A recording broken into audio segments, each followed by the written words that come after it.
간밤 있었던 글로벌 이슈들 함께 살펴보겠습니다. 가장 먼저 인플레이션에 관한 경제 인사들의 발언을 보시겠습니다.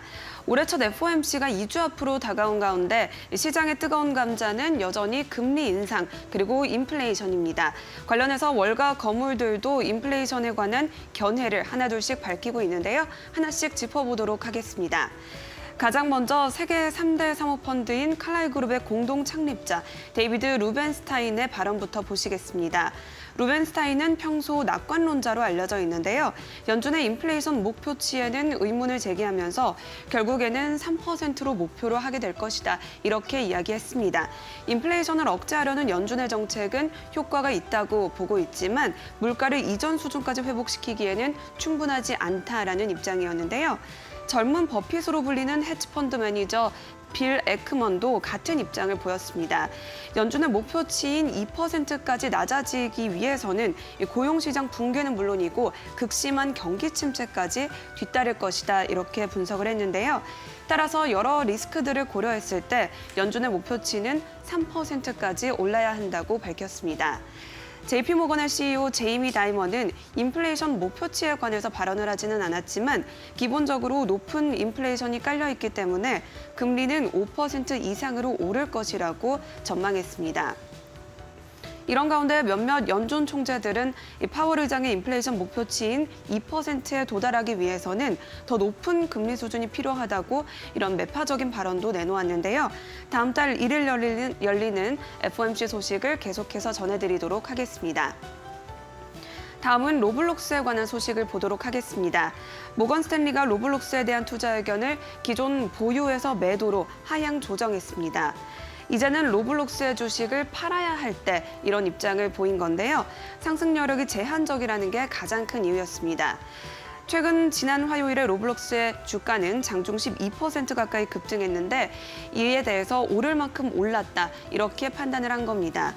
로블록스는 12월 실적이 예상보다 좋게 나오면서 새해 들어서 지금까지 무려 28%가 올랐습니다.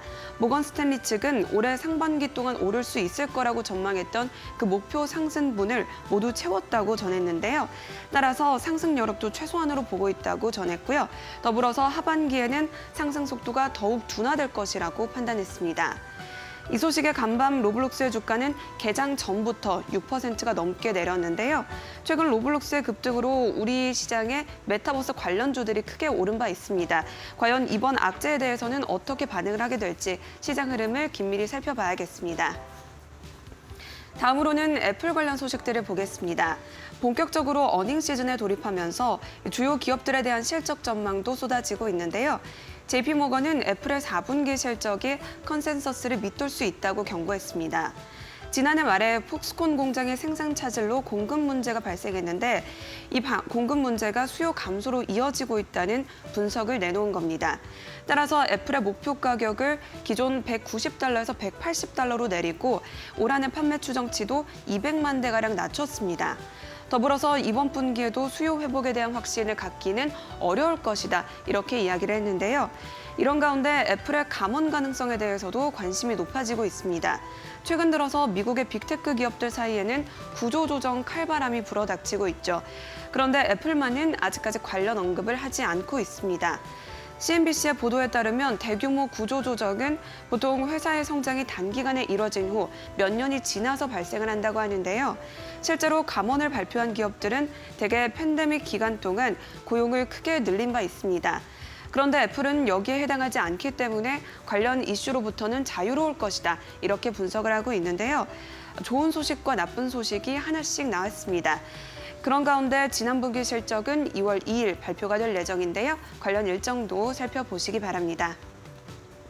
마지막으로는 아마존 소식을 준비했습니다. 아마존이 비용 절감을 위해서 구조 조정뿐만 아니라 자선 사업까지 종료하기로 했습니다. 해당 사업은 아마존 스마일이라고 불리는 기부 프로그램인데 아마존의 온라인 소매업체가 물건을 판매하면 이 판매 수익금의 일부가 자동으로 기부가 되는 방식입니다. 아마존 측은 지출에 비해서 성과나 사회적 영향이 미비하다고 판단을 했는데요. 최근 아마존 역사상 가장 큰 감원 조치를 발표한 데 이어서 이렇게 자선 사업까지도 폐지를 하겠다 이런 이야기가 나오면서 아마존이 지출을 줄일 수 있는 방법을 최대한으로 강구하고 있다 이런 분석이 제기가 되고 있습니다. 아마존은 비용 절감의 일환으로 물류 창고 확장 계획도 취소를 했고요. 또 원격 진료 서비스나 어린이용 화상 전화기기 등 몇몇 개발 프로젝트도 일부 중단했습니다. 이렇게 다각도로 방법을 강구하고 있는 아마존이 시장에는 또 어떤 영향을 미칠지 살펴보시면 좋겠습니다. 지금까지 글로벌 뷰 박유진이었습니다.